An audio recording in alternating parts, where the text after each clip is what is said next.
Fruto sagrado. Ale Abreu, você sabe que em 2013 eu estive aí na sua casa, na Vila Madalena, e aí a gente foi até o seu estúdio e eu vi aonde nasceu o Menino e o Mundo.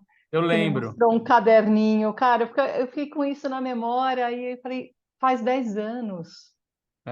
É o tempo, né? Como passa, assim, não tem jeito. É, e é tão incrível porque o Menino e o Mundo ele nasce ali de um traço, né? De um traço que partia de uma tela em branco ali. E agora você vira a chave totalmente em Perlim, se abre com aquele caleidoscópio colorido. É, eu queria aquela natureza exuberante, aquele bosque, até meio sombrio, né? Aquele Aham. bosque. Quem está aí? Você está diante de Claire, agente secreto do Reino do Sol. Eu sou Bruno, agente secreto do Reino da Lua. Olha, eu sempre penso assim que tem uma questão no trabalho de fazer arte, né? De que tem um jogo aí de tese e antítese, sabe? Na busca de novos caminhos. E eu, como sou alguém que está sempre assim se movimentando em busca desses caminhos, eu estou muito aberto a esse jogo que a arte propõe, né? Que o conhecimento propõe, acho que sobretudo, né? De você sair de um lugar e você precisar talvez, às vezes, do oposto ou de um novo olhar, para que entre alguma coisa aí em depuração, né? Talvez seja essa a palavra melhor, para que a gente encontre, então, um terceiro caminho, né? Então, é o que talvez venha agora, eu não sei, mas eu estou sempre nesse fluxo de tese e antítese, percebo isso. E quando eu saí do Menino e o Mundo, de um filme que era muito minimalista e muito cheio de espaços brancos, né, daquele vazio muito importante pro entendimento do filme, inclusive, eu, eu me dei conta de que quase assim, nesse um processo natural, eu estava indo para uma experimentação de ter personagens mais tridimensionais, e de buscar um espaço com mais elementos para compor, e mais cor, né? E quando eu comecei a entender do que se tratava essa história, que estava chegando, da mesma forma que o menino chegou, nos caderninhos e de notas que eu, sei lá, ainda sabia nem muito direito do que se tratavam.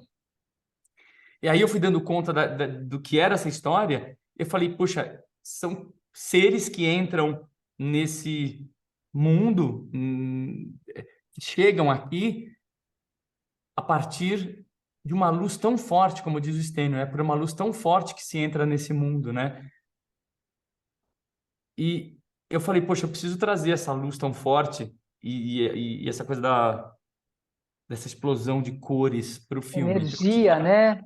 é, e aí eu falei, então essa era uma nota que eu já sabia que podia cair bem em Perlix. E a outra é a coisa desse preenchimento com muita bagunça de pinceladas e essa coisa que remete a um espaço abstrato e que dali pode surgir qualquer coisa, e que também diz respeito à própria sensação de estar na infância, que eu queria muito ter nesse filme, uma imersão na infância, né? Então, de a gente se sentir ainda meio que cercado de um mundo que a gente desconhece, que está lá à nossa espera, seres quase de luz que estão chegando nesse espaço e se movimentando e tentando entender do que se trata, né?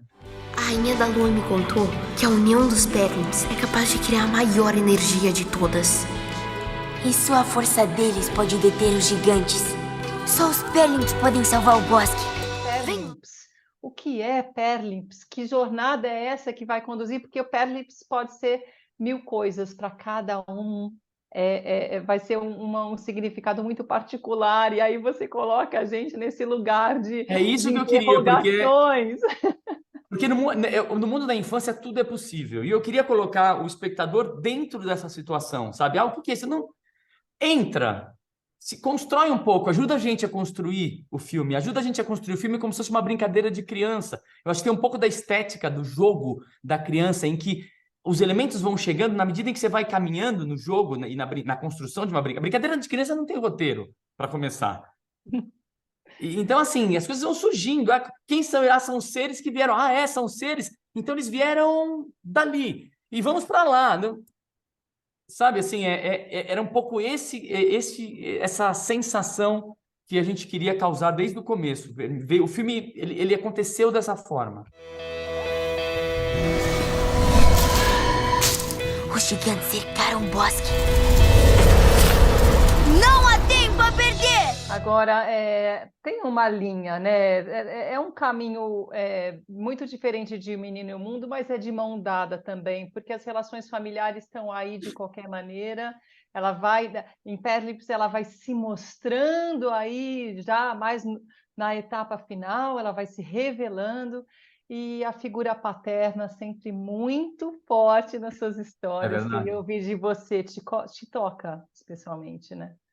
Me toca muito, A relação... Eu tive um pai muito presente na minha vida de maneira muito forte, né? Então, eu acho que isso, tudo que passa fortemente por dentro, a gente é um meio, né? Então, a gente absorve do que vem, do que a gente vê. E eu sou pai hoje, né? E a paternidade mexeu comigo muito fortemente, né? Eu me transformei demais sendo pai. Eu encontrei um outro Alê que eu desconhecia, um Alê muito melhor.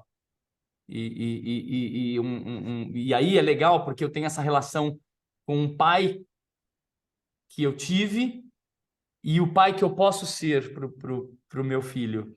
E é muito bonito perceber como essas coisas se encontram de uma maneira muito forte. E você foi a primeira pessoa que trouxe essa questão da paternidade de bate-pronto, porque todo mundo fala, mas é que lá, e os amigos, né? Mas que estão presentes, tal, mas nenhum crítico, nenhum jornalista ou resenhista falou, olha, esse negócio da paternidade é muito forte no teu trabalho, né? Você precisa contar onde estão os Pérlips. Ale, como que as crianças têm reagido? Eu fiquei tão curiosa, porque eu falei assim, cara, isso é subjetivo, isso é metafórico, isso é complexo, como sempre no seu trabalho, desafiador, fascinante, exatamente por isso. Que retorno que você está tendo? Incrível. Eu fiquei com muito medo, como sempre, como eu fiquei no Menino Mundo, porque eu faço um trabalho que eu sei que ele é importantíssimo para a criança e para todas as crianças, né? Até as mais velhas e bem mais velhas, mas eu sei que eu faço um trabalho para comunicar lá dentro. Eu acho que os filmes de animação têm esse poder. São cápsulas que a gente consegue lançar e eles vão conversar, eles atravessam os olhos, né? Então eu sei desse poder do filme de animação. E por incrível que pareça, e até por conta desse poder aí, de que eu tenho encontrado mais dificuldade, o filme, né? Mais dificuldade com alguns adultos em entender e em fruir dessa história. As crianças, não. E isso é muito lindo, porque me prova justamente isso que eu estou te dizendo. O meu filho foi o primeiro a assistir o Pérlips. Ele sempre acompanhou, mas nunca não sabia do que se tratava a história, só sabia que um chamava Claé, o outro Bruô, mas nem sabia que eram agentes secretos, que vinham de reino, nada, ele não sabia nada. E aí eu sempre prometi para ele, João, você vai ser o primeiro a assistir quando ficar pronto, e tal como eu prometi, um belo dia, a gente estava quase na montagem final, fiz uma pipoca, sentamos os dois num dos dias mais especiais da minha vida e emocionantes. Sentei com meu filho do lado aqui no sofá, fizemos a pipoca e pus o filme. E ele assistiu do começo ao fim, ele tinha 5 anos, né? Hoje ele tem 6. E quando saiu do filme, eu perguntei, e aí, filho, do que a história, o que você achou? Ele começou a me contar a história, me contou que os agentes secretos estavam procurando os Pérlips. Eu perguntei se eles encontraram. Falei, encontraram. E aonde estava? E ele fez assim, ó. E aí esse tum, tum, tum ficou aqui na minha pum, pum, pum, como se fosse quase, olha, esse foi o sinal de que o filme estava pronto. Eu falei, olha, eu não preciso de mais nada.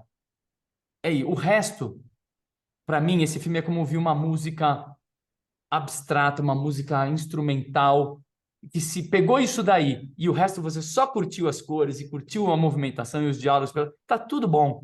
Tem uma coisa que o Miyazaki fala que é um mestre da animação, né? Nosso mestre, e que ele fala uma coisa que eu concordo demais. Ele fala que tem que ser fácil de entrar no filme, mas tem que ser difícil sair dele. Então, uma coisa que ele fala, que uma coisa que a Disney faz é que ela faz o filme ser fácil de entrar, mas muito fácil de sair. E eu concordo absolutamente com ele. Tem que ser difícil de sair. Não entendi. Assiste de novo. Assiste 100 vezes. Eu assisti 100 vezes Viagem de Chihiro. Ah, você não entendeu? Não é na primeira. Assiste mais. Mas se você não sair e alguma coisa ficar ali Poxa, mas eu quero ver de novo, porque a experiência foi boa. Eu não entendi, mas eu vou pegar alguma coisa. E a viagem... Então, eu quero isso dos meus filmes. Eu quero que... Não entendeu agora. Tudo bem, gostou? Assiste de novo. Assiste mais 100.